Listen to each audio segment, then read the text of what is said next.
Okay, so my um, phone stopped recording in the middle of exercise 2, number B. So if you didn't see the beginning of my video, please watch the first part of the video, sorry.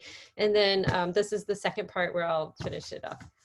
So we were on unhappy, which is on page 184 of your book, exercise 2, number B. And I was just going through, there's 2 morphemes, one's bound and one's free. And so then the next question is if there's an affix. Yes, there is. The affix, so affix is a general word for prefix, suffix, and some languages have infixes. The only infix we have in English is if you put the F word in the middle of a word. So if it's like un-effing believable, that's an infix where I added the F word in the middle of a word. That's maybe you can think of some other, but it's usually a kind of colloquial or slang usage in English. Other languages use infixes just like we use prefixes and suffixes that are like you would have un, but you would put it in the middle of the word. So the word would be happy, right, instead of unhappy. All right, so un is a prefix. And what else do I need? And then we determined that y here is not an affix at all. It is part of the word morpheme happy, right? Okay, and then what's the other thing that we need to do? Is the prefix or the affix inflectional or derivational? So the question is, does it give us some information about the grammar of the word, like how the word's going to function, or does it change the actual meaning of the word? So un changes the meaning, right? It makes it the opposite of what the morpheme happy actually means. So when we put it on, it's going to change happy in its meaning. So I'm going to say that un is a derivational suffix. So in cats, we had an example of inflectional, and here we have derivational. If you look in the book, it will give you a list of common inflectional and derivational, I believe, affixes. So if you have a question, you might want to go back in the chapter and kind of look and see if you can find the answer. All right, number 3. So there was a couple of other things I wanted to show you with happy just quickly so that you could kind of get a sense of what we're doing here. So we have lots of words that end with Y. Y is sometimes a morpheme, but here I said it's not. It's a part of the morpheme happy. I know there's a glare on that. I'm sorry. Maybe I can fix that. So let's look at some other words that end in Y and see if we can figure out which ones have the suffix Y and which ones it's part of the original morpheme. So I've got ready, cheesy, and sicky.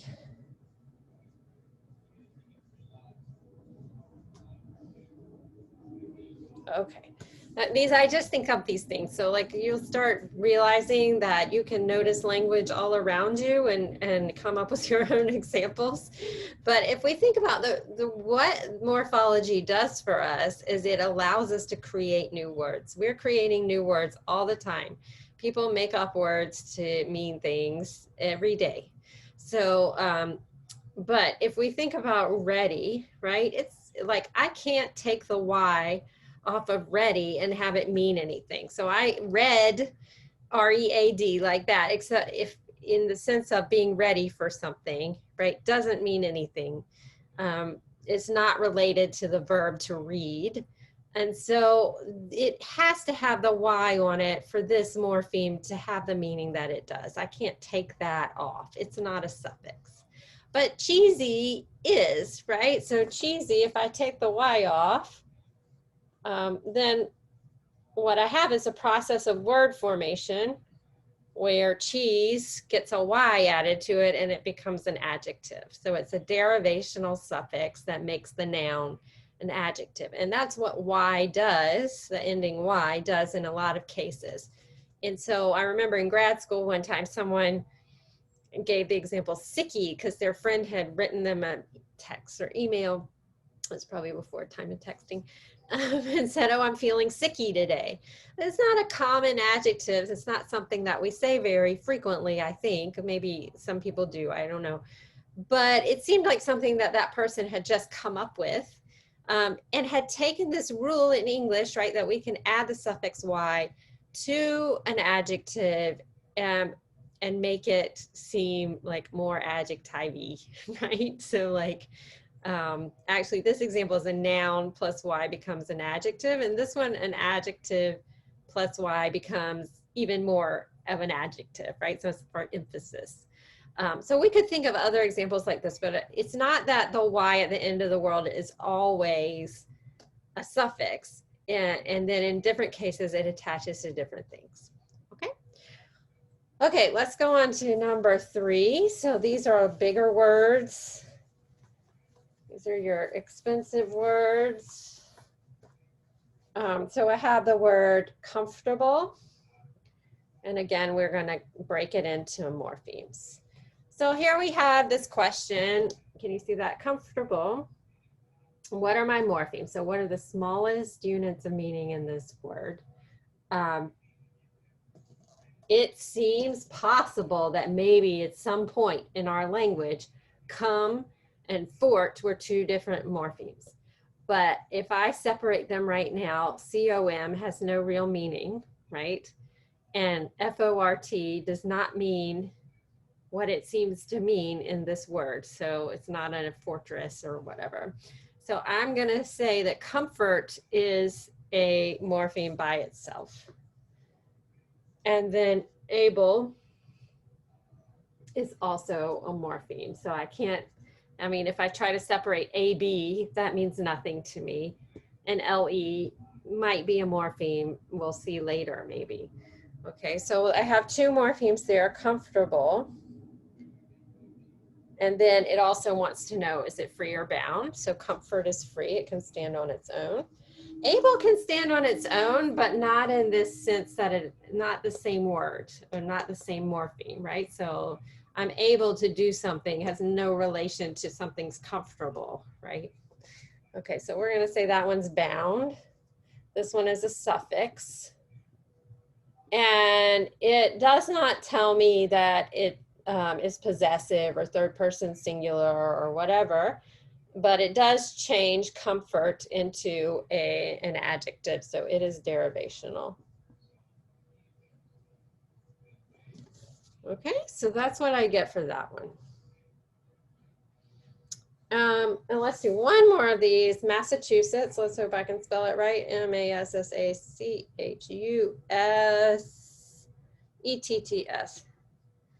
Okay, so we look at this word. We assume this is not an English word. If there are morphemes here that are attached to one another, I don't know what they are, okay? Because mass does not mean mass. Chew here is not the same. Nothing here seems like a recognizable morpheme in English to me. The whole word is a morpheme, right? Because it stands alone with the meaning. So this one is just one morpheme, even though it's very long. And probably in the original language, it was made up of several morphemes. Okay, next, number 4. Okay, so now we have, they give you 4 words with the same ending. It's kind of like what I just did with ready and sicky. Nicer, painter, runner, feather.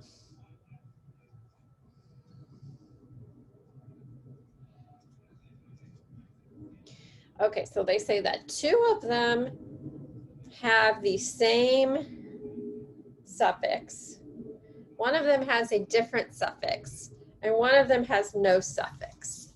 Okay, so these are my 4 words: nicer, painter, runner, feather. So for me, the first thing that stood out was that painter and runner have the same suffix, right? So they are both verbs, to paint and to run, that are turned into nouns with the ER. So a runner is the person who runs, painter is the person who paints. So these are the same.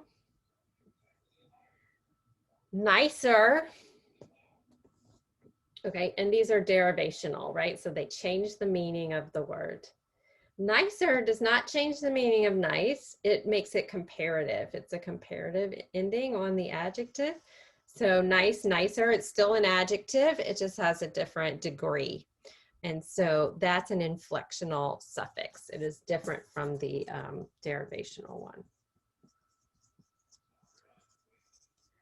And then feather, I don't have a fez and then add er to it. It is just one morpheme, so it has no suffix. Feather is stands alone by itself. That's not to say that maybe in the original, form when this word was created, that fez meant something. It might have, but it doesn't anymore. Okay. No suffix.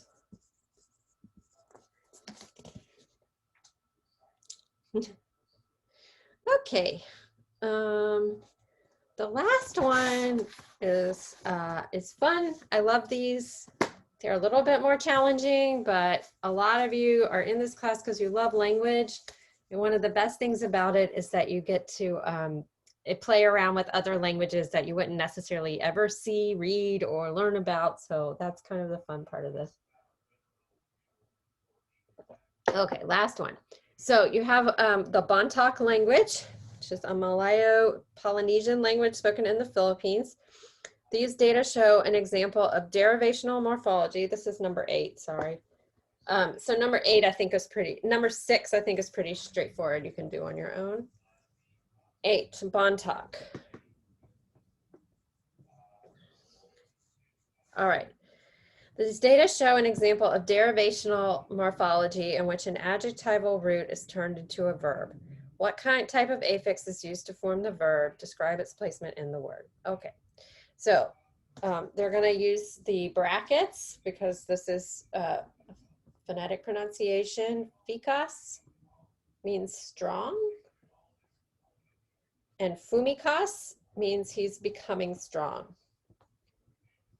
Okay, so we kind of have this in English. We could say strong and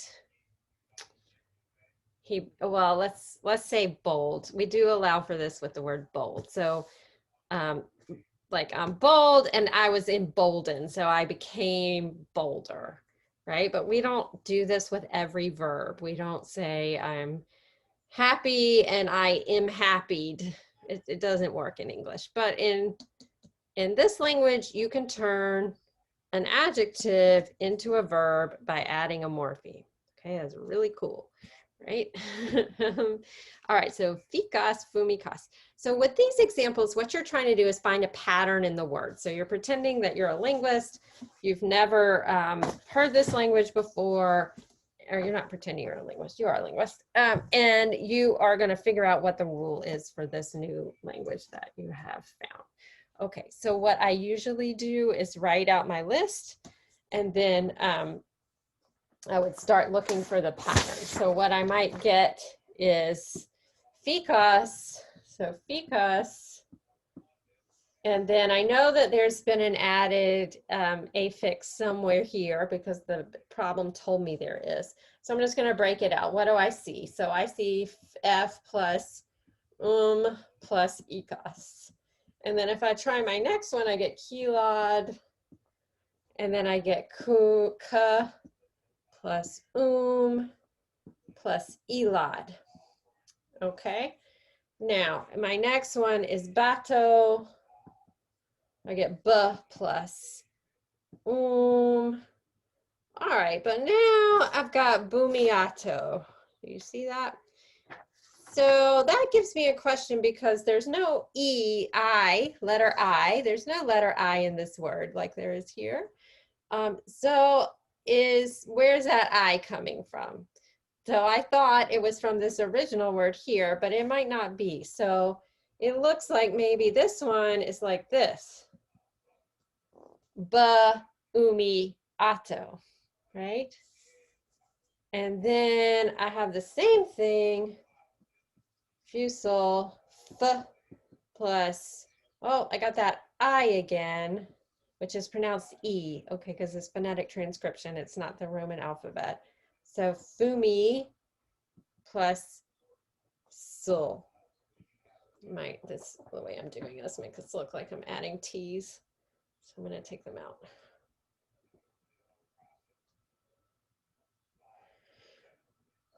Okay, so this is what I'm getting. For these two words, it looks like I'm adding umi.